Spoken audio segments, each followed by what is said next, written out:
आज अष्टमी है और 11 पूजा रेडी हो गए हैं। तो चलिए चलते हैं, वीडियो में बने रहिए।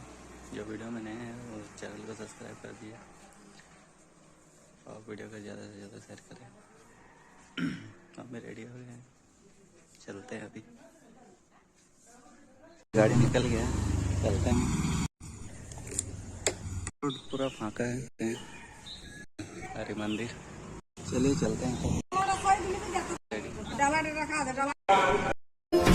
ঢাক বাজা কাসর বাজা উলু দিয়ে শাখ বাজা বছর পরে আবার এলো মাঝে পুজো পুজো গন্ধ নিয়ে নতুন গানের ছন্দ নিয়ে শুরু দিয়ে খুশিতে মন নাচে